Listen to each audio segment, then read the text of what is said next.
Para quien nos escucha en Spotify, bienvenido a su podcast Humanízate. Mi nombre es José Luis Tejeda. Recuerden que este podcast está patrocinado por ND Performance y hoy tengo una invitada muy especial. Ella es Ana Paola Villegas. Ella es nutricionista.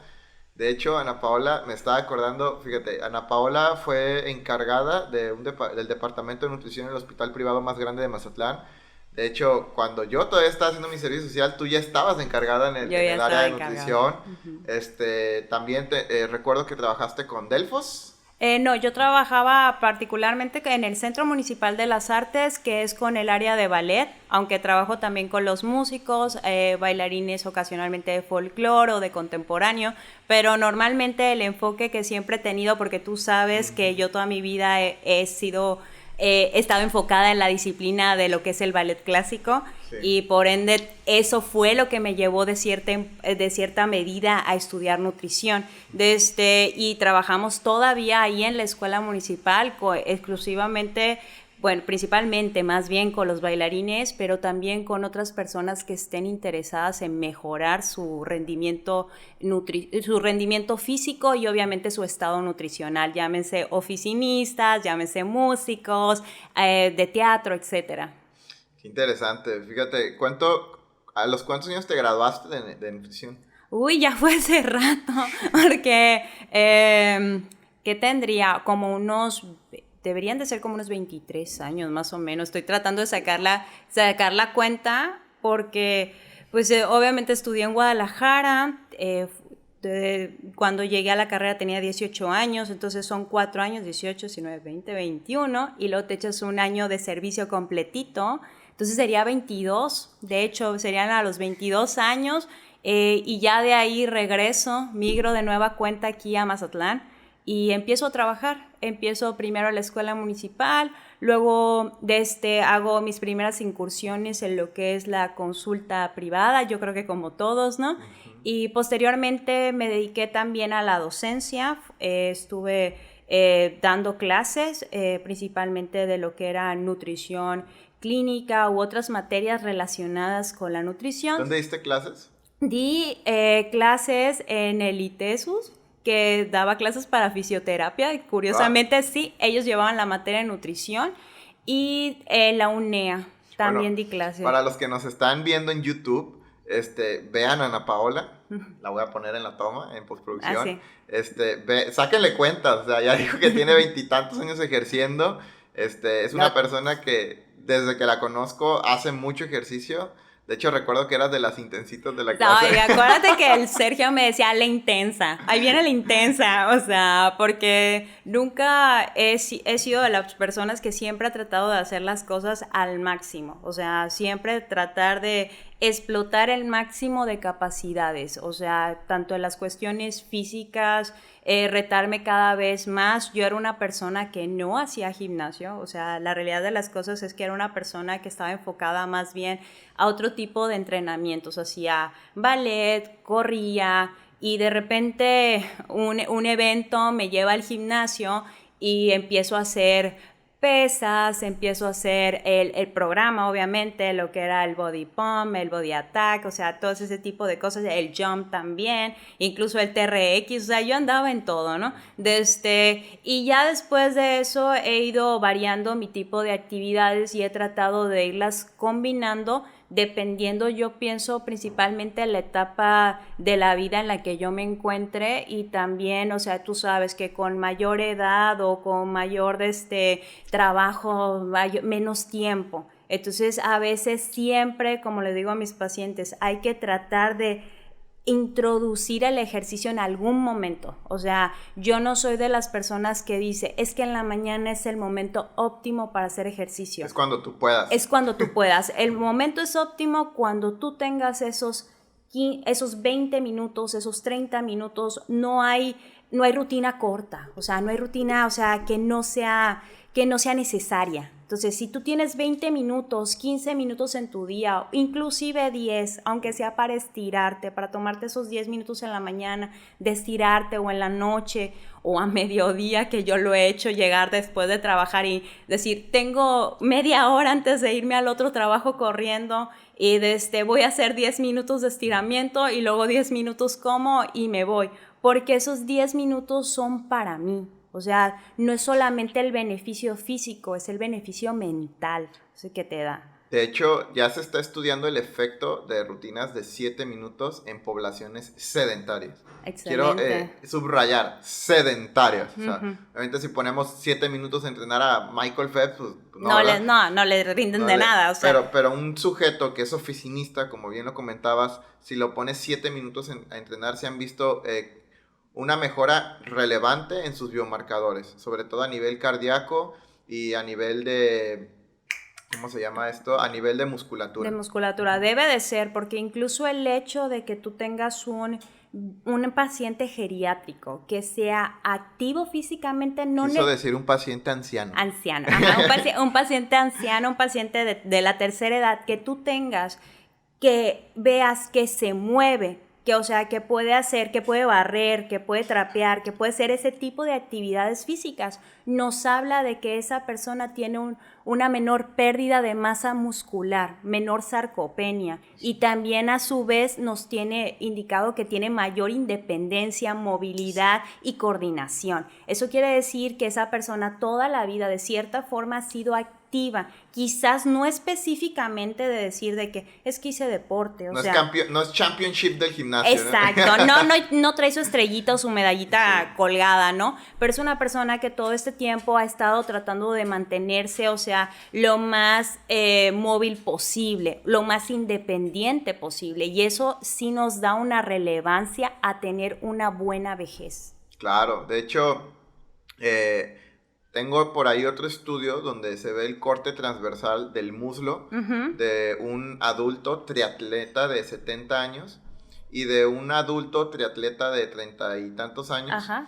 Y básicamente el músculo, la densidad del fémur son la misma. Exacto. Y luego ponen el corte transversal de otro sujeto de 70 años pero sedentario. Y se ve una pequeña porción de músculo y el 80% de esa porción gris que se ve es grasa. O sea, el músculo está, como bien dices, atrofiado, sarcopenizado, que es el término correcto para que nos escuchen. Y realmente ahí es donde se ha evaluado la función motriz que una persona puede conservar. Hay algo que le llaman, que es la curva de vida independiente. Y este umbral llega a tener un pequeño declive en personas activas físicamente hasta los 85 años. En comparación con quienes son sedentarios, que este declive empieza a los 45 años. ¿Qué significa esto?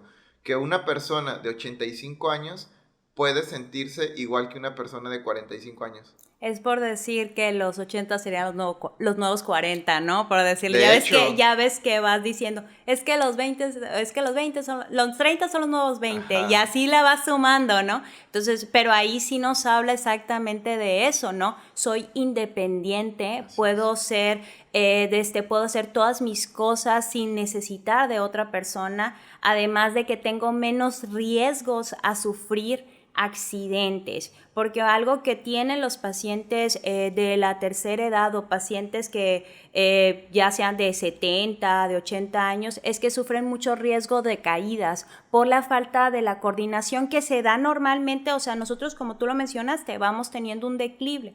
Entonces nosotros vamos siendo menos coordinados, vamos teniendo pérdida de masa muscular que se da con el envejecimiento desde temprana edad. Incluso ¿no? con el ejercicio. Incluso con el ejercicio, se pero se frena de cierta manera. Entonces es decir, bueno, tengo 80 años, pero ahora sí realmente me siento de 60, ¿no? O sea, tengo la misma capacidad que una persona quizás de 50 o inclusive mejor que una persona de 30 o de 20 años que es totalmente sedentaria o que no cuida obviamente la parte también de la alimentación, que también que se complementan muy bien ejercicio y alimentación, ¿no?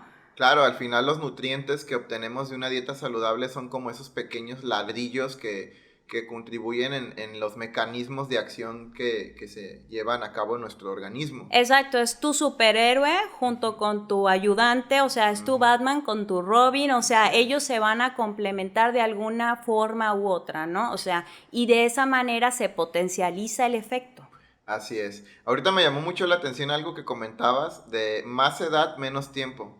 Y es que yo recuerdo que cuando tenía pues 15, 18 años, se escuchaba mucho decir de las personas de 30 en aquel entonces que tenían que hacer ejercicio, que porque el metabolismo a los 30 se alentaba. Se decía mucho Se eso. decía mucho eso. Ajá. Ahora que tengo 30 y soy papá y un hombre casado y toda la cosa, pues me doy cuenta que esto no es verdad. O sea, realmente, como bien dices, a los 30 más bien adquieres más responsabilidades y tienes que, a la vez que adquieres más responsabilidades, tu capacidad de organización también tiene que ser mayor para poder gestionar bien tus tiempos y en algún momento del día poder meter la parte de ejercicio que es una necesidad biológica a fin de cuentas. Y en las personas que realmente aplican esta organización de apartar tiempo para poder hacer ejercicio, pues es que yo no veo la diferencia entre una persona de 30 y una persona de 20. Incluso, tú sabes que como instructor de fitness, bueno, soy instructor de fitness a la fecha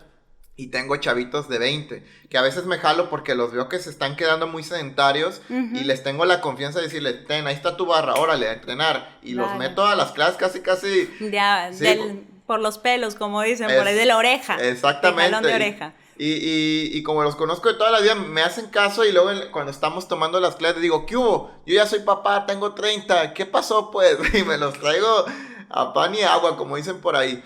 Pero lo cierto es que algo que me da mucho gusto es ver cómo realmente ellos responden muy bien al ejercicio. Sí, la mayoría de las personas jóvenes responden mucho a la estimulación y sobre todo al hecho de que tú los motives o les prestes interés. Porque muchas veces tanto el niño como el adolescente o el joven lo que está buscando muchas veces es interés de una persona o alguien que le dé un aliciente, ¿no? O sea, que le diga, ¿sabes qué? Tú puedes, no importa que no te salga. En algún momento, si tú haces este proceso de forma repetitiva, te va a salir. Entonces, de esa manera tú vas impulsando. Es una cuestión que tú lo dijiste ahorita muy importante, es una cuestión de constancia, una cuestión de organización. Yo siempre les planteo a mis pacientes, ¿qué es lo que te hace falta? Organización.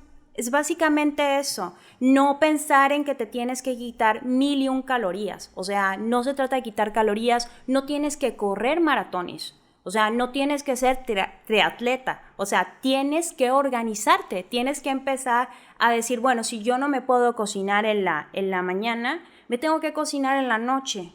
O sea, eso va a evitar que yo, por ejemplo, llegue, no coma o que compre en la calle. O sea, de alguna forma ya me organicé. Si no tengo tiempo de hacer ejercicio en la mañana, lo puedo hacer en la noche o lo puedo hacer a mediodía. Son detallitos, es una cuestión de organización y pues muchas veces disciplina que cuesta mucho trabajo porque al principio hay mucha motivación, pero es lo primero que se agota. O sea, la motivación es lo primero que se va. Dura 3 días. Dura 3 días. Lo que se tiene que insistir es en la constancia, en la disciplina para poder lograr un objetivo.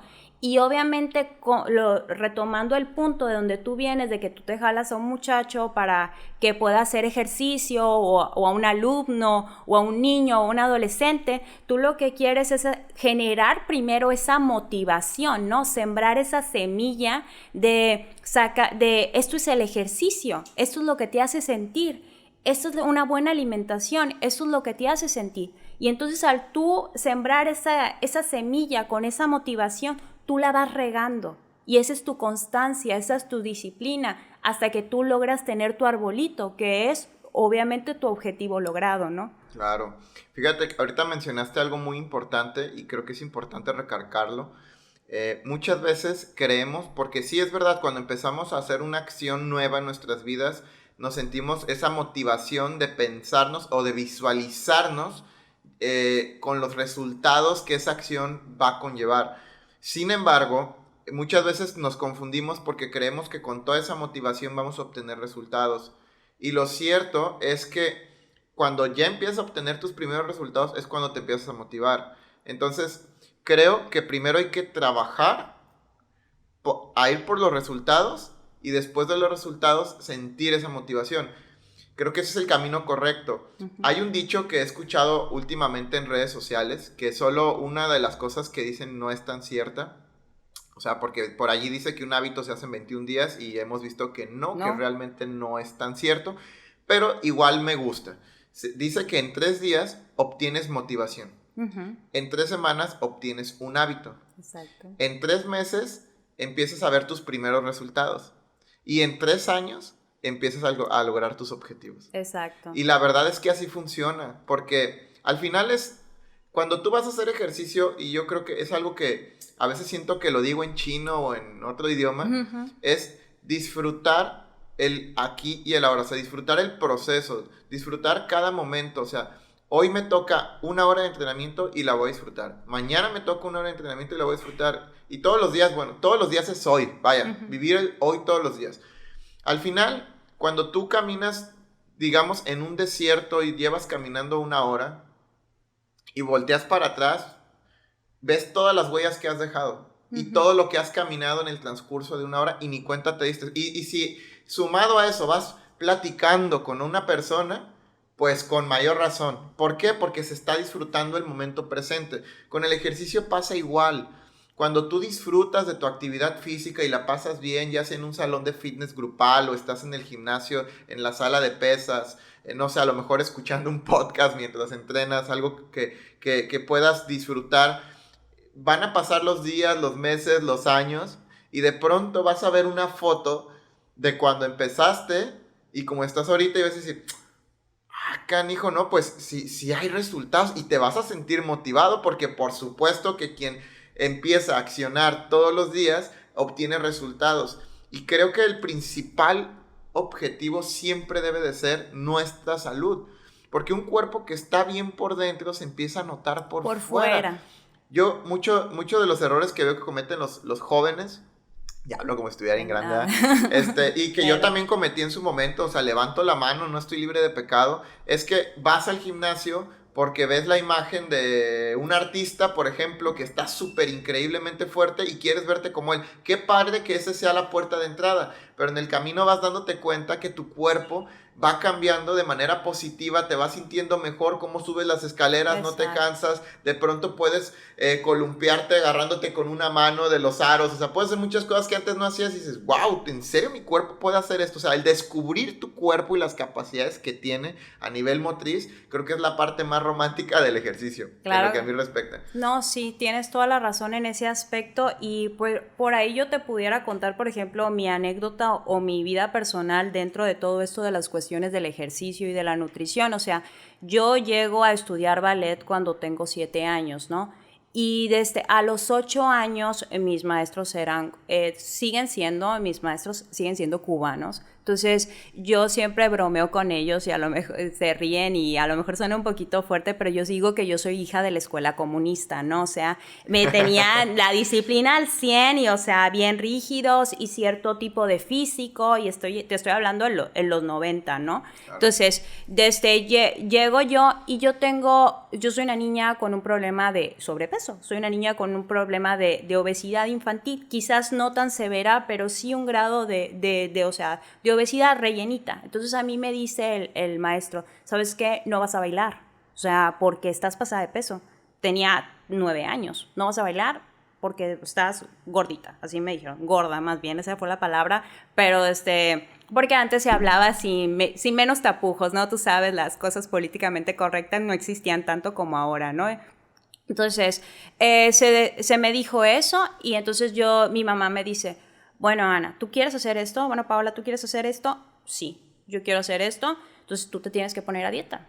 Entonces, a esa edad, mi mamá me manda con mi tía a Guadalajara, que pues es una ciudad mucho más grande, que tenía ahora sí que más profesionistas, y le dice, llévala con un nutriólogo para que haga una dieta y regresando de las vacaciones pueda continuar en la escuela, porque si no la van a dar de baja, porque no tiene el físico. Entonces yo voy a esa tierna edad y tengo mi primer encuentro con lo que se creía que era una nutrición adecuada. Lo digo así porque la nutrición ha ido evolucionando muchísimo durante todos estos años y la dieta que yo recuerdo no era una dieta adecuada, o sea, era una dieta para bajar de peso y básicamente, ¿no? Entonces yo recuerdo, lo único que me acuerdo es que me daban una taza de yogur natural en la noche le ponía un sobrecito de sustituto de azúcar. Imagínate, yo con 9 años. En aquel entonces era el Sweet and Low, que era el puro aspartame. Ajá, o sea, la misma sustancia que tenía el Canderel, ¿no? Exacto, la misma. Entonces, eso era lo que se usaba, era el NutraSweet y el Sweet and Low eran lo que estaba de moda, era lo in en aquellos momentos. Le ponía eso, un chorrito de vainilla, y eso cenaba. O sea, yo obviamente, pues en ese momento ni mi mamá, ni mi tía, ni mi abuela, ni nadie que me rodeaba, pues tenía pues conocimientos de que pues eso era pues un déficit calórico, pero bastante serio, ¿no? Para un niño de 9 años. No, y aparte con muchas carencias nutricionales. Exacto, sí, pero pues yo aferrada, ¿no? Me quedo en la disciplina y todos mis años que estudié hasta los 17 años, yo estoy en ese proceso de sube y baja de peso. O sea, de que me ponía a dieta, hacía hice todas las dietas habidas y por haber, yo te las conozco y por experiencia propia. O sea, yo hice la de la luna, la del helado de vainilla, la de la dieta cetogénica, que es la keto ahorita. La famosa keto, que suena hermoso, suena increíble, por eso le pueden hacer. Sí, pero, o sea, la keto diet yo me la aventé en sus pininos, comí sopa de verduras 15 días seguidos, desayuno, comida y cena. O sea, todo eso con la finalidad de yo estar delgada, ¿no? O sea, de estar haciendo lo que yo quería hacer, ¿no? Pero sin el conocimiento necesario de lo que yo quería hacer. Entonces, obviamente en las vacaciones, pues me sentaba a ver la tele con un tubo de galletas, ¿no? O sea, a comerme todo el tubo de galletas que no me podía comer en todo el año, me lo comía en 2 meses, ¿no? En una sentada todos los días. Entonces, siempre fue así como que esa relación de que apenas uno va conociéndose y va experimentando, ¿no? Entonces, llego, me gradúo, yo me quería seguir la carrera, mi mamá me dice, ¿sabes qué? El arte no da, o sea, la realidad de las cosas en ese momento el arte no era redituable. ¿Por qué no te vas de intercambio un año? Bla, bla, bla. Y piensa bien qué quieres estudiar. Yo me voy un año de intercambio. En ese año yo como mejor, o sea, cambio ciertas cosas, vivo más relajada también. ¿A dónde te fuiste? Yo me fui a Inglaterra un año. Vivo un poquito más relajada, ¿no? Entonces regreso ya con los 18 años y yo le digo a mi mamá, yo voy a estudiar nutrición, porque yo quiero aprender y quiero ayudar a todas esas personas que se han visto en un momento como yo me vi. Wow. O sea, entonces me voy a Guadalajara y empiezo a estudiar nutrición y me empiezo a dar cuenta de un buen de cosas. O sea, tienes que desayunar, tienes que comer para adelgazar. O sea, aunque estés en déficit calórico, se tiene que comer. O sea, no es dejar de comer. O sea, no es quitar los hidratos de carbono, no es quitar las proteínas, no es hacerte vegano, no es hacerte simplemente orgánico. O sea, no. Sí, no hay truco. No hay truco. Es matemático. Es matemático, exacto. Entonces yo me empecé a dar cuenta con eso y empecé a involucrarme todo esto de que tengo que hacer, o sea, una buena nutrición, pero también conmigo. O sea, empecé a experimentar conmigo también. Yo era una persona que no desayunaba, ahora no te lo perdono, así me levante a las 4 de la mañana, yo tengo que salir de mi casa desayunada. O sea, eso es un hábito que yo tengo bien marcado. Entonces, era una persona que vivía pegada a la coca de dieta. O sea, ¿por qué? Porque, pues, de alguna forma yo me tenía que marear, ¿no? O sea... Era la que no engordaba. Era la que no engordaba y de cierta forma me daba esa sensación de dulce. Entonces... ahora sí que como los alcohólicos, puedo decir que tengo 10 años que no me tomo una coca de dieta, ni la pruebo porque siento que es como regresar a un hábito que no me dejaba nada y es como, yo siento que fue como romper un eslabón en mi vida también, o sea, de una cierta dependencia hacia algo. Entonces, ahora si me ven, me puedo tomar de vez en cuando incluso hasta una coquita una coca normal y no me genera esa adicción de querer seguir tomando. O sea, cambié muchos hábitos en ese aspecto y todo surgió desde que esa tierna edad yo dije, en algún punto quizás yo pueda romper esos patrones que yo viví. O sea, yo volteo a ver hacia atrás, como tú dijiste, tu analogía de que vas caminando en el desierto y volteas a ver hacia atrás y puedes ver qué hiciste de cambios en ti y qué puedes hacer para la persona que estás acompañando, ¿no? Entonces, en ese momento, pues con mi persona que yo esté acompañando, yo siempre trato de decirle, así como tú, yo estuve, yo te escucho, yo te entiendo. Entonces, Wow. tú trata de brindarme esa confianza también, o sea, de que yo te puedo ayudar. Tú sabes que yo en mi consultorio, más allá de lo que yo hago, quizás deportivo en la tarde con los alumnos de ballet, etcétera, yo en mi consultorio yo lo que más hago es nutrición clínica, o sea, yo veo más pacientes ya con ciertos grados de complicidad severos, pero al final de cuentas todo esto es decir, yo te puedo ayudar, yo te puedo escuchar. Yo Porque estoy te contigo. entiendo. Exacto. Estuve donde tú Ajá. has estado. Exacto. Y por eso me dedico a esto. O sea, por eso Claro. a mí me gusta. Por eso a mí me emociona. De hecho, mi maestría es en nutrición clínica. O sea, pero a mí me emociona, me interesa. De hecho, hay un chiste en la casa de que yo llego a veces, porque yo todas mis dietas, sobre todo, las hago en mi casa. No es que se las dé al paciente, yo las diseño. Entonces ya sé que le voy a hacer un menú, ya sé que le voy a enseñar a hacer equivalentes, ya sea, o sea, si son equivalentes, pues es en la consulta, pero si yo le voy a dar bloques o si le voy a dar opciones, bla, bla, bla, yo me siento un rato y yo las hago. Entonces a veces llego a la casa y digo, hoy me tocó un paciente con tantas patologías, voy a durar un montón en la computadora, y me dice siempre mi marido, pero si eso es lo que te encanta, o sea, cuando no traes esas complicaciones en tu cabeza, o sea, no sientes que te llena. Entonces, no es que un paciente para bajar de peso ni para subir de peso no me llene, simplemente es que siento que puedo hacer para todos, siempre darle un poquito más, ¿no?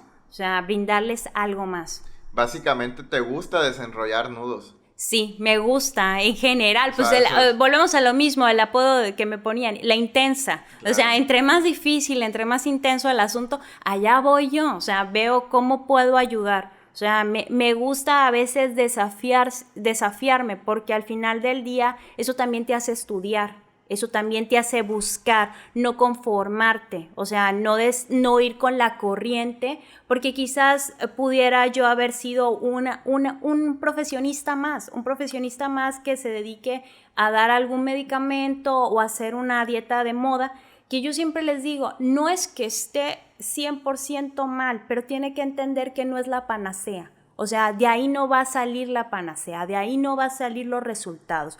Puede tener resultados momentarios, pero no van a ser duraderos. Usted tiene que hacer otro tipo de proceso, pero no importa, si quiere hacemos la comparación, si quiere hacemos un tiempo esto que usted quiere hacer y hacemos un tiempo lo que yo quiero hacer, porque de cierta forma yo también tengo que empezarlos a educarlos, o sea, y a veces a desmentir los mitos. O sea, entonces, ¿cómo podemos hacerlo? También en base a la experiencia. Entonces, esa es una estrategia que he ido tomando. Prefiero sobre supervisión adecuada a que vayan y lo hagan con alguien que ni siquiera estudió la carrera, que a veces Totalmente. pasa. Entonces, ¿quiere usted hacer dieta cetogénica? Hacemos dieta cetogénica. ¿Qué le parece? La vamos a hacer tanto tiempo porque eso es lo que está recomendado. Usted no tiene problemas de epilepsia, o sea, como para decirle, o sea, ahí sí está indicado clínicamente una dieta que con una tendencia cetogénica. Usted no trae problemas pulmonares, porque también hay grados de dietas, o sea, de dietas cetogénicas. No es así como la dieta que dan de moda la keto. O sea, sabemos que, por ejemplo, si tenemos un paciente pulmonar, o sea, un paciente quizás con secuela de COVID o neumonías, etcétera, nosotros tenemos que disminuir los hidratos de carbono por la producción de CO2. Entonces, ahí sí mi dieta es cetogénica. ¿Qué tanto la voy a hacer cetogénica? Dependiendo del grado que me esté marcando mi paciente, ¿no? Esa es una justificación para una clínica, para una dieta cetogénica, pero no siempre es buscando el beneficio físico, o sea, que es por lo que muchas veces caen en la consulta. Claro. No caen buscando salud, caen buscando un beneficio estético. O sea, me quiero ver como tú lo mencionaste, como el póster o como el actor como Henry Cavill, o sea, y no tienes el mismo somatotipo, o sea, tu estructura ósea, tu tipo de cuerpo, no es tu genética, no te da. O sea, hay gente que siempre va a ser muy delgada, haga lo que haga, o sea, pero pueden mejorar su delgadez, y hay gente que siempre va a tener una constitución un poco más gruesa, y no quiere decir que no tenga salud. O sea, dejemos de romantizar estereotipos, o sea, porque es lo que estamos cayendo. O sea, la persona que está súper fuerte, súper musculosa, es así como tengo que estar. La persona que está ya doble cero, es así como tengo que estar. O incluso la persona que está con una obesidad, un grado de obesidad, así es como me tengo que estar, o así es porque me hizo Dios, ¿no? O sea, siempre hay formas de ser una mejor versión de ti. Claro. No quiere decir que la persona que tenga sobrepeso u obesidad tenga que llegar a la talla doble cero. Eso es mentira. O sea, cada uno puede ser una mejor versión de sí mismo. Claro. Y eso es lo que tenemos que aprender. Aceptarnos a nosotros mismos. Y exacto. Aquí tocas varios puntos bien interesantes.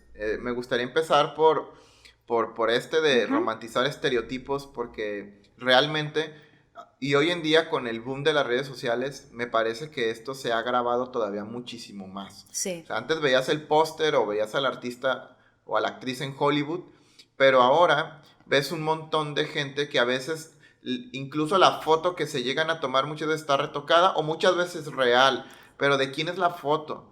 Yo no me puedo comparar con el campeón de maratón que acaba de romper el récord mundial, creo que fueron 2 horas, 1 minuto, creo que 14 segundos. Algo así. Elliot, no recuerdo su apellido, no lo sé pronunciar, discúlpenme, pero el caso es que yo no me puedo comparar con él, y sé que así hubiera empezado a entrenar maratón desde los 5 años de edad, no tendría ese tiempo de maratón, porque al final un keniano viene de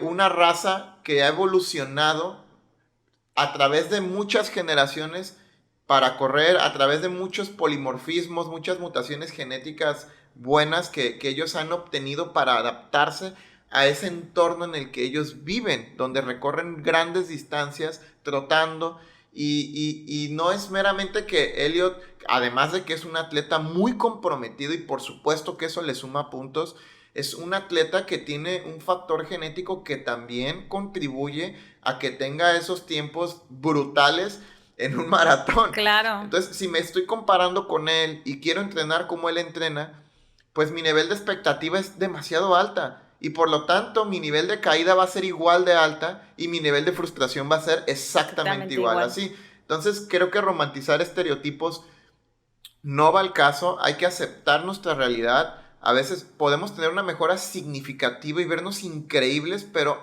como es nuestro cuerpo. Eso es un punto que quería tocar.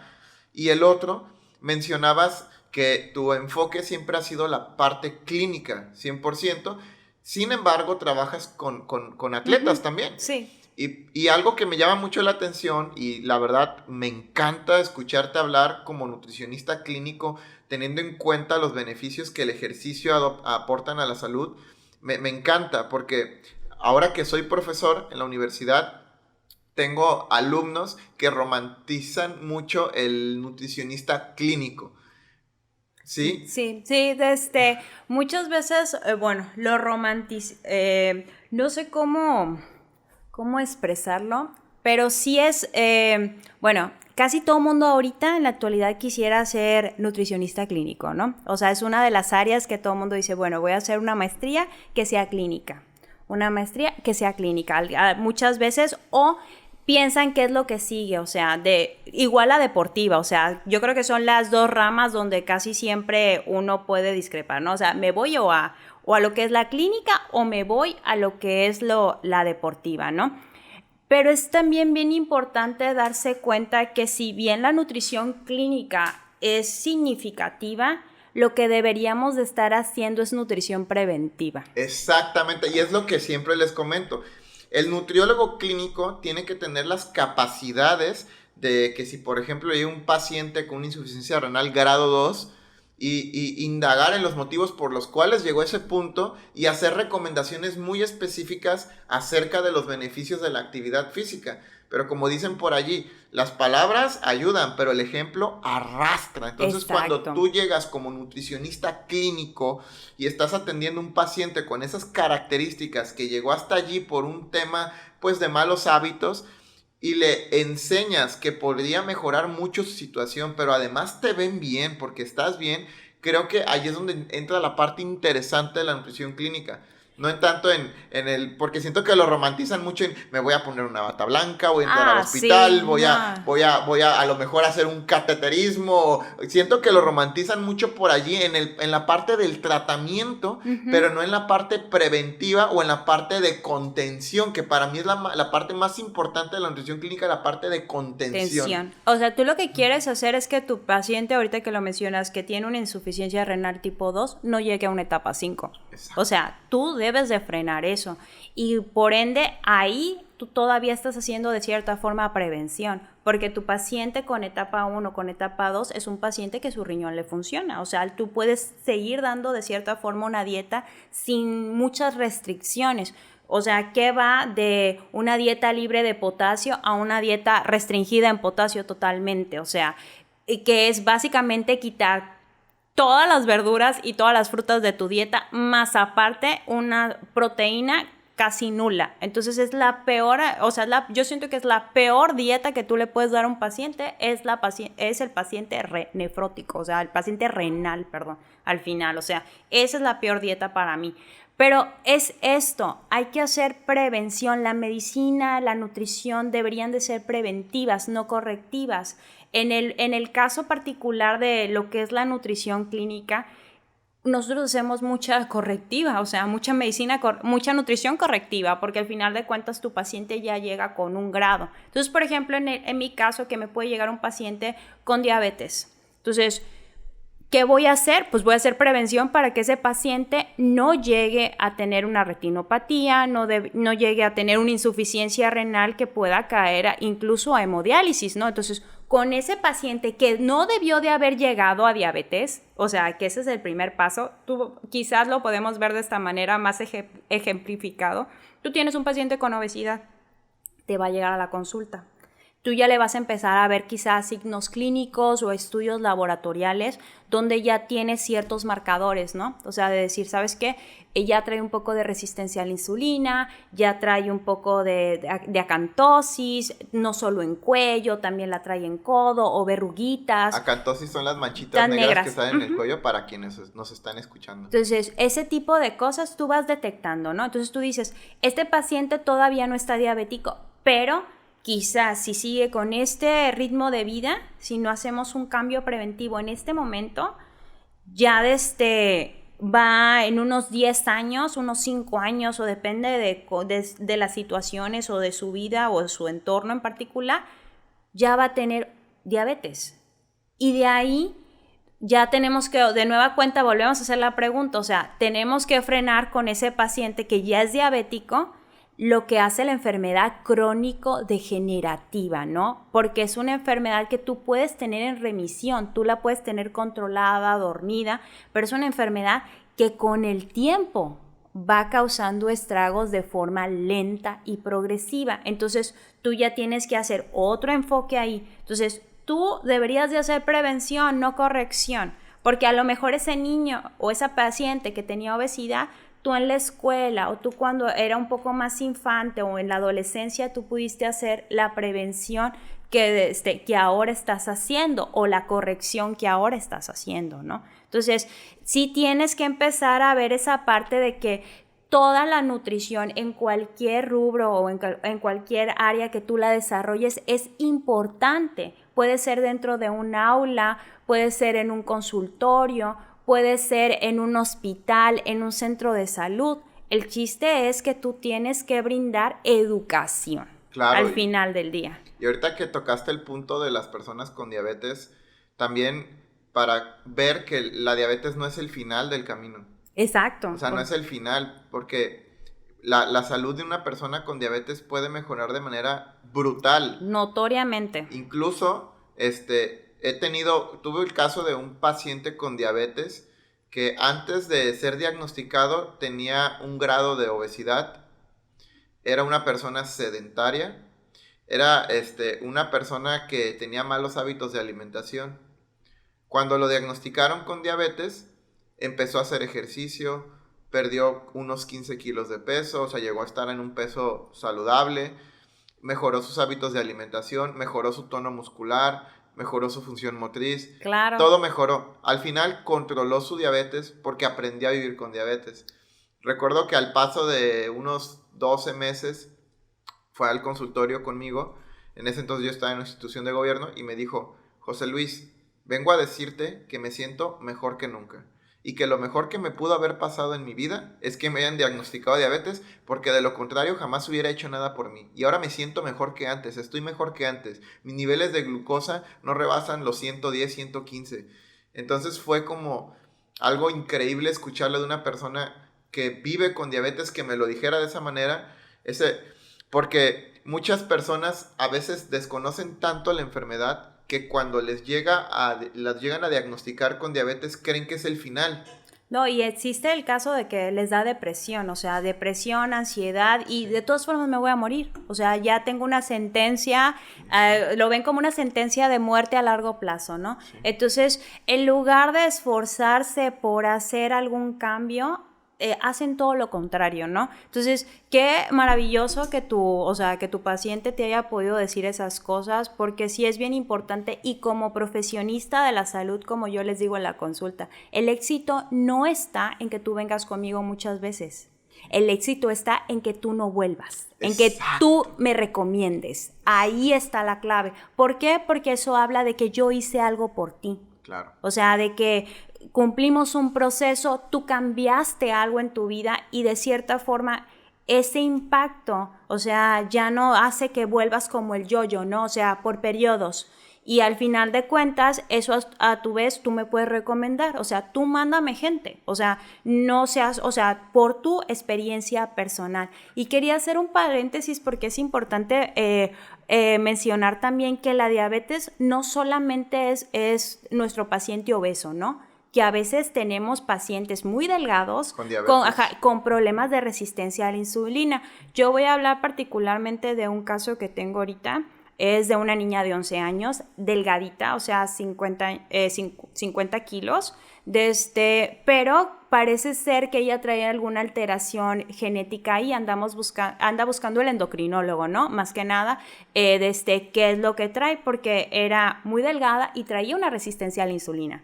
Entonces, su mamá nunca pensó que fuera a traer resistencia a la insulina, y cuando ves los laboratoriales y ves los triglicéridos y ves la glucosa, pues es una niña que traía 140 de glucosa con 11 años y traía casi 400 de triglicéridos. Para quienes escuchan, los niveles normal de glucosa son entre 70 y 110.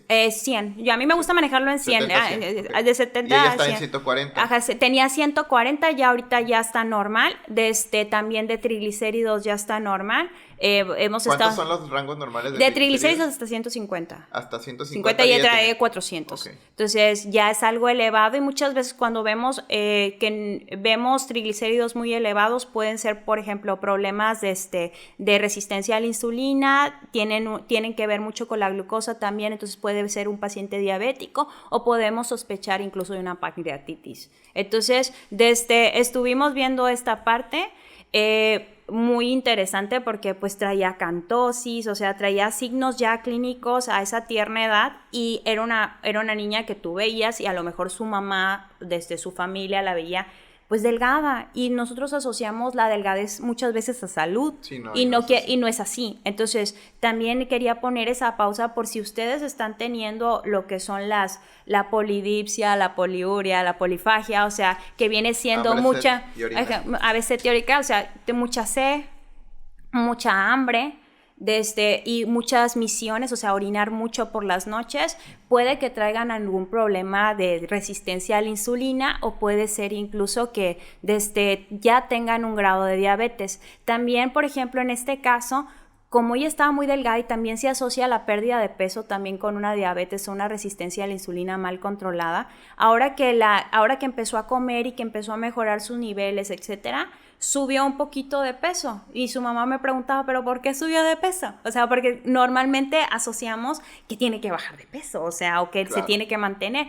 Y por primera vez le puedo decir, es que ahora sí sus células se están comiendo, o sea, sí se está metiendo la glucosa donde tiene que ir, el glucógeno se está aprovechando. Entonces, es importante también decirles que traten de hacer ustedes prevención, o sea, háganse sus chequeos, o sea, analicen cosas que ustedes sienten que están fuera de lo común. O sea, siempre es bueno preguntarse y cuestionarse si estoy teniendo un óptimo estado de salud, ¿no? Fíjate que me llamó mucho la atención varias cosas que dijiste. Muchas veces también los triglicéridos están asociados a la ingesta excesiva de fruta, que es algo que, pero ¿cómo? Si es fruta. Pues claro, la fruta tiene fructosa y la fructosa a nivel metabólico no paga cuota para irse directo a triglicéridos. Que es un adipósito, o sea, es su grasa, o sea, al final de cuentas se metaboliza en grasa.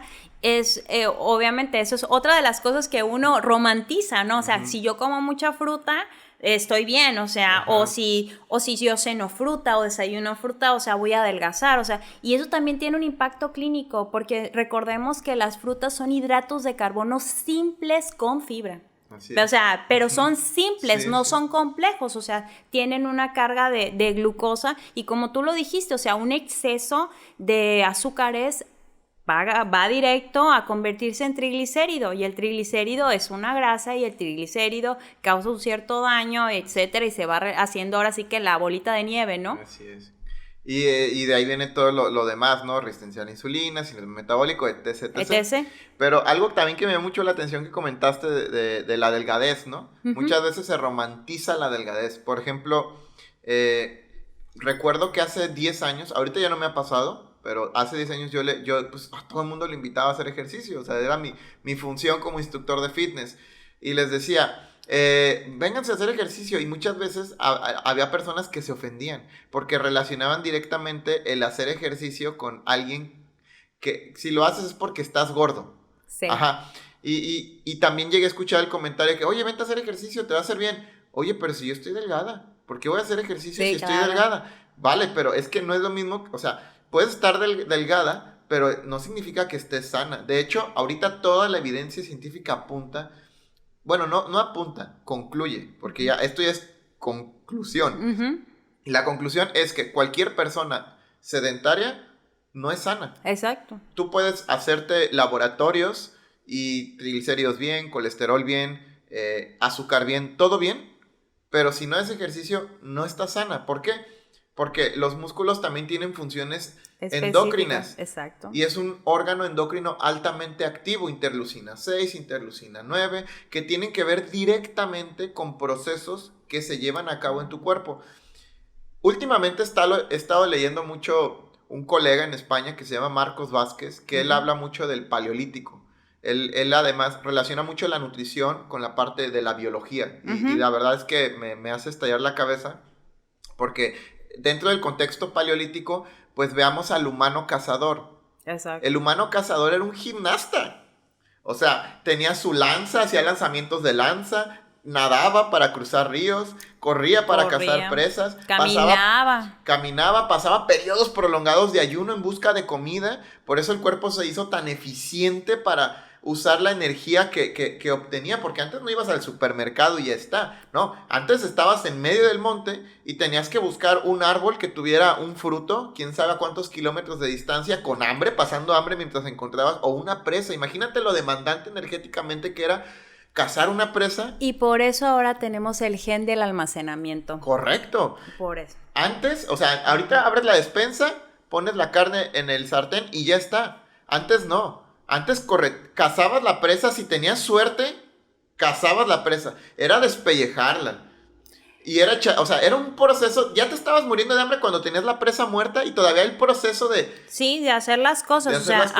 O sea, el hecho es que antes teníamos una mayor demanda energética, pero a su vez también la utilizábamos. O sea, lo que consumíamos lo utilizábamos. Y ahora con el proceso evolutivo nos quedamos con el gen de almacenamiento, o sea, y cada vez somos más sedentarios. Entonces, y comemos más. ¿Por qué? Porque todo está, ahora pues todo te lo traen a la casa, ¿no? O sea, le llama al Uber, le llama al Rapid y rapidito o al servicio a domicilio y te llevan comida, la despensa, hasta los suplementos, todo lo que tú pidas te lo llevan a tu casa. Entonces ya ni siquiera tienes que salir de tu casa para obtener las cosas. Si lo quieres preparado, te lo traen preparado.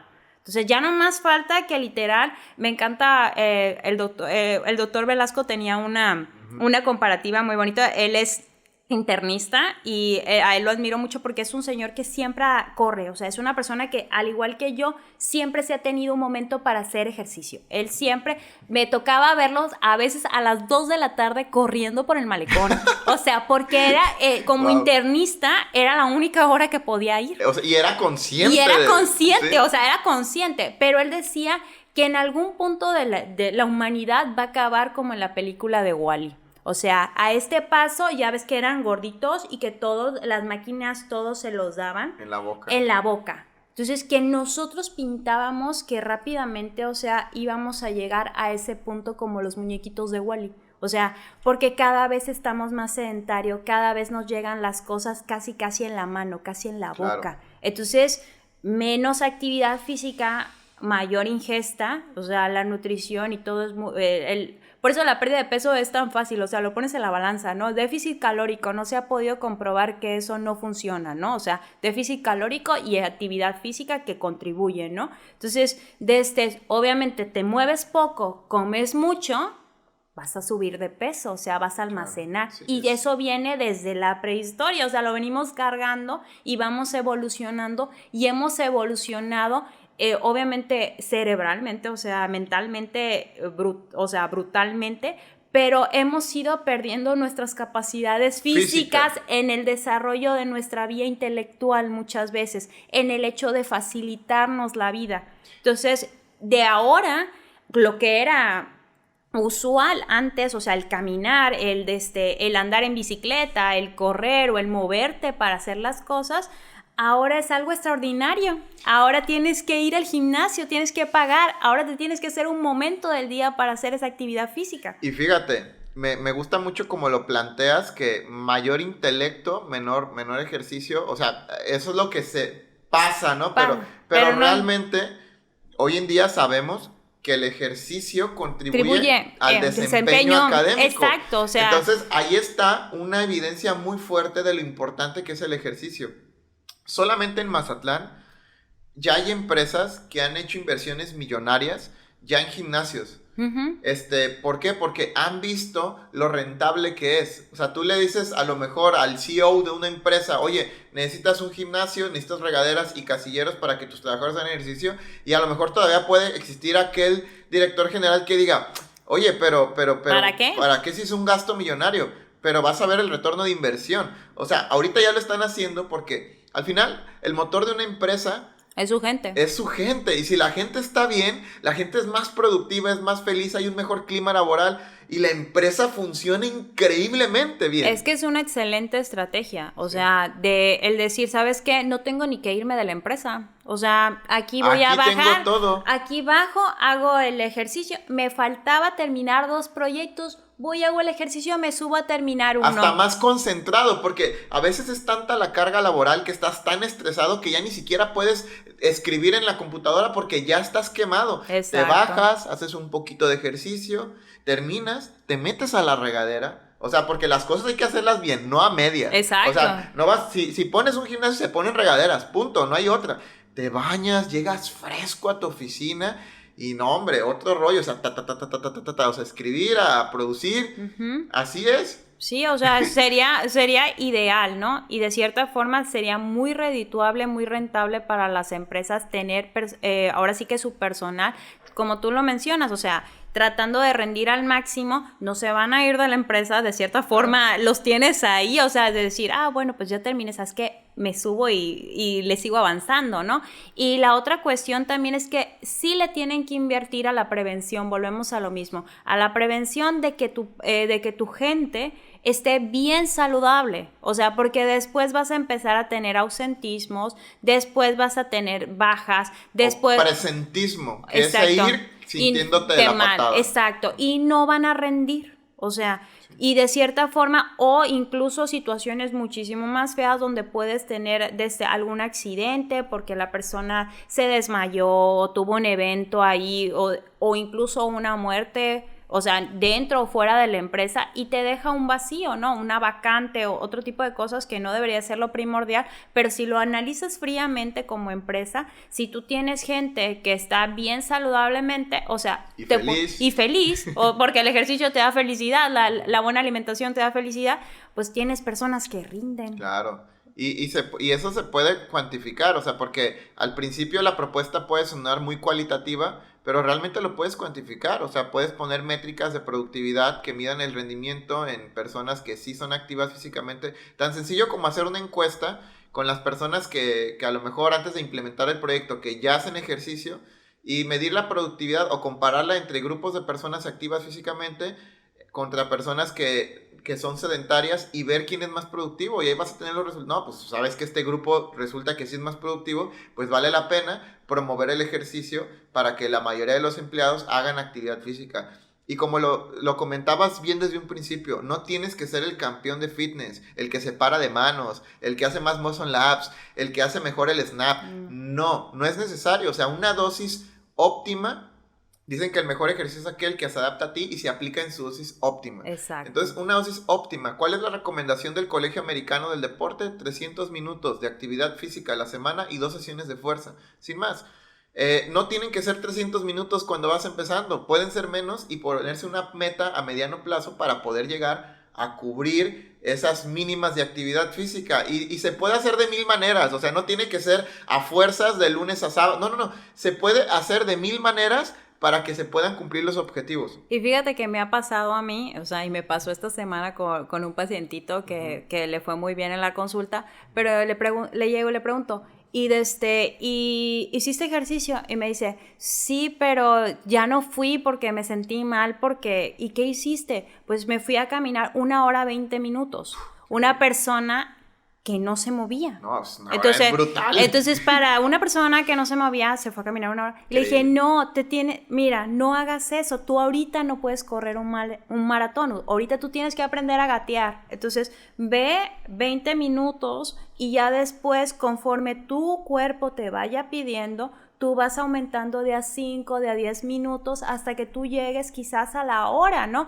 O después ya te vayas a otro tipo de actividad física. Lo que yo quiero ahorita es que ese paciente esté activo. Claro. Y pasa mucho que por querer hacer más, hacemos menos. O sea, te truenas en el gimnasio la primera semana y ya no quieres regresar. Te truenas a correr y pues obviamente al día siguiente estás mega porreado o te sentiste mal al llegar a tu casa. Entonces dices, no, pues hacer ejercicio me hace más mal que bien, mejor me quedo en mi casa, ¿no? Entonces es importante irse midiendo, o sea, ahora sí que irle midiendo el agua a los camotes, como dicen por ahí, o sea, es de poco a poquito hasta que yo tenga esa resistencia, esa capacidad natural que gracias a Dios el cuerpo humano es tan sabio y puede desarrollar, ¿no? Así es. Pero es ir paulatinamente hasta que podamos lograr ese objetivo de nueva cuenta.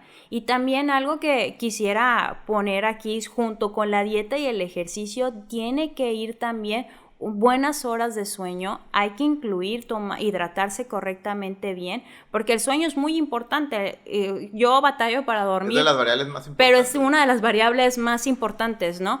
También el hidratarse correctamente es fundamental. Y saber que lo que yo les recalco, dieta es igual a estilo de vida. Eso quiere decir, o eso significa la palabra de AITA, estilo de vida. Entonces el estilo de vida no solamente engloba dejar de comer o comer mejor, engloba hacer ejercicio, engloba manejo de estrés, engloba hasta la felicidad. O sea, en la medida que tú vayas siendo más productivo en diferentes áreas o le contribuyas más a tu casa, porque yo siempre digo, uno anda preocupado por la casa, que pintada, que barrida, que limpia, o anda preocupado por comprarse la mejor ropa, o verse bien o pintarse. ¿Y qué hay de tu casa realmente? Tu cuerpo. O sea, tu cuerpo es tu casa. Si tu cuerpo empieza a fallar, si tu casita se empieza a desmoronar, ya no hay más. Todo tu entorno social además también. O sea, exacto, todo va a empezar a colapsar porque tú no vas a rendir. Entonces es importante hidratarse, es importante comer bien, es importante hacer actividad física o deporte, es importante dormir. manejar el estrés, saberse organizar, o sea, son varios factores, por eso volvemos a lo mismo, es una cosa que es de mucha disciplina, es de mucha constancia y no solamente es una cuestión de motivación. La motivación no sirve para hacer el cambio, pero realmente el logro te lo da la disciplina y tu constancia. Claro, y el hábito que se va construyendo. Exacto, el hábito que tú vas construyendo con eso, ¿no? Tú tienes que tener de cierta medida, tus objetivos claros. No se trata de hacerlos todos al mismo tiempo, porque también cometemos el error de que todo lo queremos echar, todos los huevos en una canasta al mismo tiempo. Imposible. No, imposible. Es insostenible. Exacto, entonces tú tienes que ir trabajando dependiendo de tus variables. Y me vuelvo a tomar yo como ejemplo, porque yo siempre trato de decirles, es que yo hice esto, yo cambié, a lo mejor desde mi experiencia personal te sirve más a ti, ¿no? Entonces, a mí me tomó no un año, o sea, me tomó mis años. Décadas. O sea, aprender, ¿no? O sea, de que desde que era niña, aprender que lo que yo hacía en ese entonces no era nutrición adecuada, aprender durante la carrera que desde que hay algo más allá, luego llegar al entorno clínico, al entorno de la salud o de la experiencia laboral, empaparte de otras cosas, conocer cosas nuevas, que tienes que buscar estrategias, porque la realidad de las cosas es que cuando yo trabajaba en el hospital, yo entraba a las 7 de la mañana, salía a las 2:30, a las 3:30, a las 4 ya estaba en el otro trabajo, antes de las 4, salía a las 8 y había días que me iba a dar clases a la universidad, o sea, que tenía que dar clases a la universidad, y yo a las 10 de la noche, un poquito antes de las 10 de la noche, agarraba desde el centro, me venía hasta acá, lo que era el Sky Gym en la Gran Plaza, y llegaba a entrenar 40 minutos, porque era el único momento en mi día en el que yo podía entrenar, pero era el único momento en mi día que yo no me iba a perdonar. O sea, ¿por qué? Porque era mi tiempo para mí. Claro. Entonces, uno va tratando de acomodarse. Obviamente no estaba casado, o sea, obviamente ya ahorita es otro tipo de dinamismo. Es abonarle a tu biología para tu plan de retiro biológico. Exacto, tal cual. Entonces, ahorita ya es otra dinámica. A lo mejor ahorita ya trato de hacer en las mañanas o en el momento que yo pueda, ahí. O sea, ¿por qué? Porque a lo mejor ahorita en este punto mi agenda me permite ese tipo de situaciones, ¿no? En otros quizás no. Pero es buscar y aprender con lo que la vida te va poniendo enfrente, ¿no? Tú vas haciendo tu planeación en base a lo que va cambiando. Porque la realidad de las cosas es que si bien el metabolismo va cambiando porque vamos perdiendo sobre todo masa muscular, y vamos ganando adiposidad con lo que es el envejecimiento, y obviamente pues de esa forma nosotros vamos requiriendo menos calorías, también nosotros contribuimos a un envejecimiento precoz. Se acelera, entonces en la medida que yo pueda ir organizándome de cierta forma, quizás eso que decíamos, es que cada 10 años o que cada 5 años ya mi metabolismo no es lo mismo, llega a pasar a que no es cierto, o sea, sí quizás siento cambios físicos, sí cambio, pero me mantengo lo más óptimo posible, ¿no? O sea, porque envejecimiento todos vamos a tener, ¿no? Pero el chiste es retrasarlo lo más que se pueda. Fíjate, ahorita comentaste esto de envejecimiento precoz, que realmente sí es así. Porque cuando haces ejercicio es un envejecimiento natural, no es que sea un envejecimiento retrasado, ¿no? Como ahorita lo planteamos, creo que lo planteamos de manera incorrecta, más bien es un envejecimiento natural. Óptimo, o sea. Un envejecimiento óptimo. Hay dos cosas que quiero tocar ahorita súper importantes, que una es el celebrar logros y otra cosa es el papel del entrenador técnico. Okay. Porque ahorita por ahí tocaste un punto. En cuanto al celebrar logros, ayer tuve un paciente que llegó un poco desmotivado porque era su primer mes de trabajo, o sea, de implementar este programa, y me dijo, ¿sabes qué? Pues la neta, no hice bien las cosas. Y yo, a ver, vamos a ver qué no hacer bien. Y puse la frecuencia de alimentos del mes pasado. Sí. Él consumía verdura una vez a la semana. Le dije, una vez al día, perdón. Le dije, ¿ahorita cuántas veces estás consumiendo verdura? Me dijo, no, pues ya consumo 2 veces al día. Ah, perfecto. Él consumía fruta una vez al día, esa se quedó igual. Él consumía pan dulce todos los días. Pasó de consumir pan dulce de todos los días a 2 veces por semana. consumía galletas todos los días y pasó de consumir galletas todos los días a 2 veces por semana. Le dije, ¿cuántas sesiones de entrenamiento tuviste a lo largo del mes? 7. Vale, eso para mí es un logro. O sea, una persona que no hacía nada, que ahora tuvo 7 sesiones de entrenamiento, fueron, si lo recapitulamos, son casi 2 sesiones a la semana, está excelente. Ya redujimos la ingesta de azúcar, oye, tenemos que celebrar esto. Y es que así son los cambios. Porque desde el principio fue muy claro, mira, el plan de nutrición es para que tú te des una idea de cómo se lleva una buena alimentación. Exacto. No tiene que ser así, pero si puedes hacer un cambio a favor, como incluir más frutas, reducir el consumo de azúcar, ya ganamos. Y así fue. Mira, es que yo he tenido hasta gente que me ha pedido así como, así entre comillas lo pongo como tipo disculpas, porque me han bajado, no sé, obviamente personas con mucho peso, ¿no? Han bajado, no sé, 4 kilos en 15 días. O sea, es bastante. O sea, es bastante. Obviamente sabemos que ahí hay pérdida de líquido, que no todo es grasa. Pero yo he tenido gente que me ha dicho, ¿y esto es adecuado? ¿No debí de haber bajado más? O sea, en lugar de decir, wow, o sea, me estoy mejor que antes. O sea, o que se cuestionan por qué primer plan bajó un montón y el segundo plan no bajó, o bajé poquito, o por qué estoy bajando poquito. Entonces se cuestionan mucho, o como por muchos años, por mucho tiempo se dijo que el peso era ahora sí que el valor, ahora sea, el estándar de oro, ¿no? O sea, si tú pesas poco, estás bien. Y acuérdate que todo era en base al índice de masa corporal, lo cual sabemos en la actualidad que sí es una herramienta que se utiliza, sobre todo para las cuestiones de estadística, si vas a medir mucha población, etcétera, no es un estándar de oro. O sea, es algo que tú... Estadístico. Y tiene un gran sesgo. Exacto. Y puede ser una herramienta que tú puedas utilizar, pero no lo es todo. Ya tú tienes otros indicadores que te hablan de porcentajes de grasa, etcétera, etcétera, donde tú ya vas a decir, es que muchas veces no entienden lo del porcentaje de grasa. Yo les digo, es que eso es bajar tus medidas. O sea, cuando tú sientes que tu pantalón ya no te queda, es porque vas por buen camino. Y mucho ojo, Ana Paula, porque algo que también he visto es que muchas veces el bajar porcentaje de grasa no significa perder kilos de grasa. Exacto. Significa que mejoró tu composición corporal porque tu masa muscular atrofiada está creciendo. Exacto, pues, exacto. Si quieres el músculo, baja el porcentaje de grasa, pero no necesariamente es porque estás perdiendo grasa. Exacto. Entonces, ahora sí que es más complejo, va más allá de solamente la pérdida de peso. Y sí tenemos que ver otras cuestiones, otros valores. Y es allí, Ana Paula, donde quiero llegar, a este grado de complejidad técnica cualificada de un nutricionista al poder interpretar muchas cosas. Llámese análisis clínicos, llámese composición corporal, muchísimas cosas. Ayer estaba escuchando un podcast en una entrevista de la NASCA, que es la National Strength Condition Association.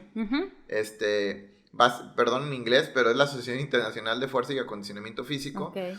Y entrevistaron a un preparador físico profesional y él hablaba mucho de esto. Él decía, es que hoy en día el entrenador técnico está quedando obsoleto. ¿Cuál es el entrenador técnico? El entrenador tradicional que vemos en un gimnasio, que hizo una certificación, que estudió un diplomado. Vaya, todo lo que esté abajo de un grado de nivel licenciatura. Hoy en día tenemos licenciaturas como la licenciatura en Ciencias del Deporte. Licenciatura en Ciencias de la Actividad Física y del Deporte, licenciatura en Entrenamiento Deportivo, que son licenciaturas donde se ven materias complejas como biomecánica, fisiología del ejercicio. Se ve también anatomía funcional, o sea, mucha la parte clínica. De hecho, lo digo con conocimiento de causa porque ahorita estoy a medio cursar de una licenciatura en Ciencias del Deporte. Y entonces él decía que hoy por hoy los entrenadores están fungiendo papeles altamente que requieren de alta especialización. Él ha estado tanto en el alto rendimiento como trabajando clínicamente. Y que al interpretar análisis de laboratorio, muchas cosas que necesitan de formación, ya el técnico no nos está funcionando.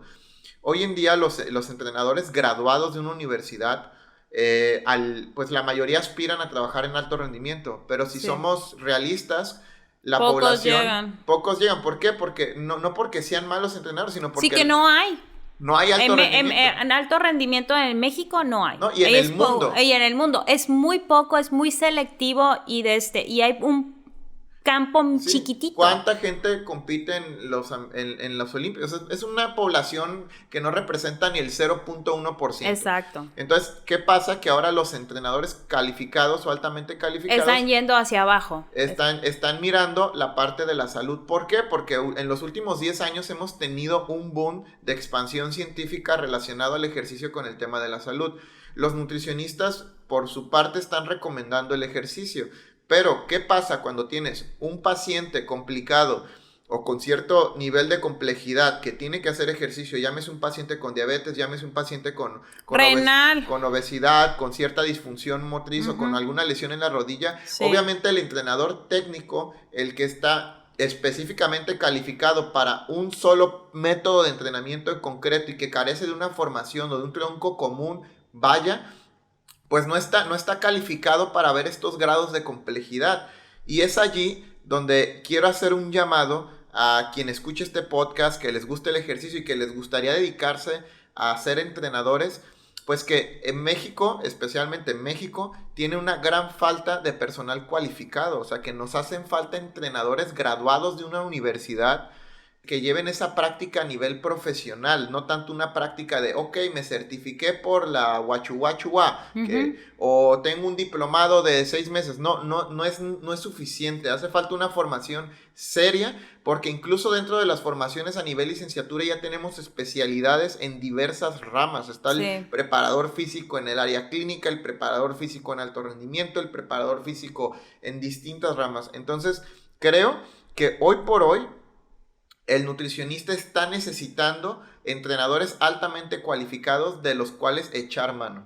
Es que ya todas las profesiones tú te tienes que capacitar, o sea, y sobre todo las profesiones de la salud, porque estás, ahora sí que, pues, vidas de personas están en tus manos, o sea, optimizar la vida de esas personas está en tus manos, ¿no? Entonces, así como tú la puedes optimizar, tú también la puedes perjudicar, ¿no? Entonces, sí es importante, o sea, hacer ese llamado a estudiar, a querer más, o sea, no solamente, ok, voy a hacer mi licenciatura y en el caso particularmente de la mayoría de los nutriólogos, pues voy a poner lo que parece más un spa que lo que parece un consultorio nutricional, ¿no? Se escucha feo, pero está pasando, pero está pasando. Está pasando, o sea, hay muchas personas que estudian nutrición y se están dedicando más bien a una rama estética en lugar de dedicarse a una cuestión de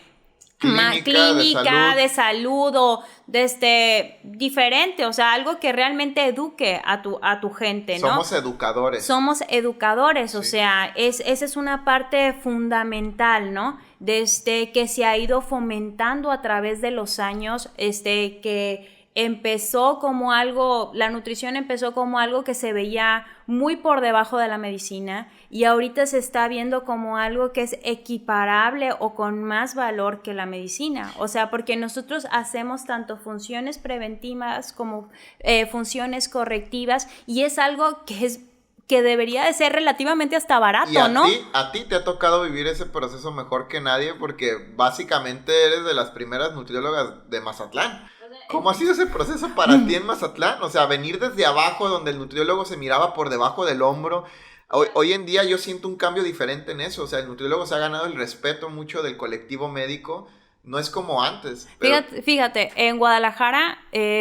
pues obviamente pues rotas por muchos lados, ¿no? Desde tanto en hospital privado como en hospital público, pero tuve una bonita experiencia al toparme con una persona en un centro de salud y con la cual también nos abrió la puerta para que también pudiéramos ir a hacer ahora sí que nuestro servicio social al seguro social, que él decía que la nutrición era sumamente importante y que tenía un valor extremadamente significativo en el tratamiento de tu paciente clínico, y él era un doctor. Entonces, él nos daba mucho, a mí y a mis compañeras, mucho valor, O sea, nos ponía en en una posición, o sea, que yo digo que nos empoderaba, o sea, una posición privilegiada, o sea, porque mucha gente no iba a tener eso, siempre te verían como el dietista, ¿no? Cuando yo regreso a Mazatlán y sobre todo ya cuando empecé a trabajar en lo que fue el nivel hospitalario, que trabajé 8 años en el hospital, casi 8 años, tuve la bendición y la suerte que quizás yo sea muy metichona o sea muy curiosa o me guste lo que yo hago, ¿no? Que yo siempre trataba de que si no sabía, porque hay cosas que no te las da la licenciatura, te las da la experiencia, ¿no? Y el estudiar y el preguntar y el aprender, ¿no? Entonces, yo siempre trataba de buscar qué más podía hacer, preguntar, tener una buena relación con los médicos. Y los médicos fueron, o sea, me fui ganando su respeto y su cariño, o sea, haciendo una bonita amistad. Y una vez un doctor me dijo, tú no te preocupes, sobre todo cuando yo ya me iba a independizar, ¿no? Que iba a poner mi consultorio.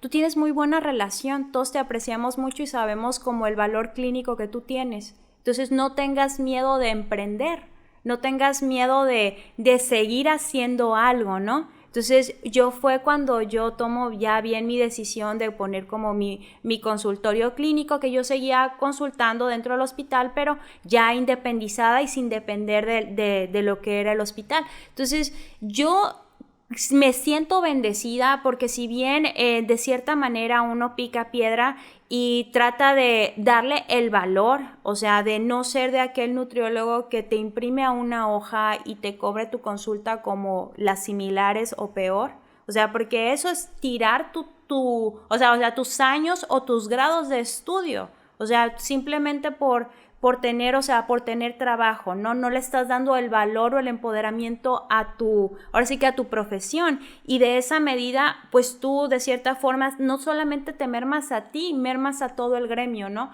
Porque todos esperan que tú funciones de esa manera. Y tú no debes de funcionar de esa manera. Tú debes de tratar de ir abriendo el camino para las generaciones que vienen por detrás de ti. Así es. Y abrir el camino hacia ti mismo. Porque algo también bien importante que una vez me dijeron, eres un caballo de carreras, pero tú vas con un enfoque. Tú traes tapado al lado de tus ojos y tú no miras hacia dónde van los demás. Tú traes tu objetivo de lo que tú quieres lograr y lo que pueda, o sea, es donde tú puedas ayudar. No te debes de comparar o debes de hacer lo mismo que los demás. Entonces, eso me ha servido a mí para yo ir poco a poco, de cierta manera, abriéndome, o sea, un camino para mí, para mis compañeros que han estado conmigo o a los que he podido yo ayudar en su momento, que han sido mis practicantes o mis prestadores de servicio social o incluso mis alumnos, que incluso tuve alumnos que en algún punto fueron a buscarme al hospital para decirme, oiga maestra, ¿me puede enseñar, o sea, hacer un dietocálculo? Siento que no lo estoy haciendo bien, ayúdeme, o sea, ese tipo de cosas te dejan mucha satisfacción, o sea, o que tus pacientes te digan lo que a ti te dijeron, es que usted me cambió la vida, o sea, usted me ayudó, o sea, entonces, si bien me ha tocado difícil, también tengo que decir que he sido bendecida de muchas maneras porque he tenido la capacidad o me he podido adaptar de cierta forma a que se me brinde esa aceptación y ese cariño hacia mí y sobre todo hacia mi profesión, o sea, que tengan la confianza de decirme, es que habla a Ana Paola para que venga y haga esta dieta o mándale un paciente complicado, ese tipo de cosas. Entonces, por ese lado, yo creo que a mí sí me ha ido bastante bien y he tratado de hacer lo mejor que he podido. Qué increíble. La verdad, Ana Paola, que quiero decirte de manera personal que, pues, para quienes nos escuchan, yo estuve haciendo el servicio social a cargo de tu persona, ¿no? Ahí en el hospital, aquí en Mazatlán. y creo que teníamos mucho tiempo sin hablar. Uy, un montón. Digo, y por ahí te vi en mi boda, pero ni siquiera tuvimos oportunidad. No de nada, o sea, teníamos rato porque también, pues, obviamente, para el que no lo sepa, yo también iba y entrenaba contigo y tu hermana es una de mis mejores amigas, a la cual quiero muchísimo, y a tu mamá también. Entonces, el hecho es de que no habíamos podido coincidir de esta manera, nueva cuenta, y siempre es muy grato, o sea, muy grato poder platicar sobre cosas que nos apasionan, ¿no? O sea, nos apasionan. Que tenemos eso mucho en común, que nos apasiona mucho la nutrición, nos apasiona el deporte, entonces son cosas que se combinan. Y quiero, bueno, pues hacerte este reconocimiento especial porque, pues la última vez que platicamos fue prácticamente casi hace 10 años. Sí, más o menos. Casi hace 10 años y veo una Ana Paola evolucionada, o sea, veo siempre he visto una Ana Paola chingona, lo digo Gracias. de esa manera, pero ahorita veo una Ana Paola más chingona, de verdad ahorita me tenías escuchando música para mis oídos, todo lo que dijiste creo que es muy valioso para las personas que están escuchando este podcast. También quiero hacerles un llamado para quienes nos escuchan por Spotify, que no olviden seguir nuestro podcast si esto les está gustando.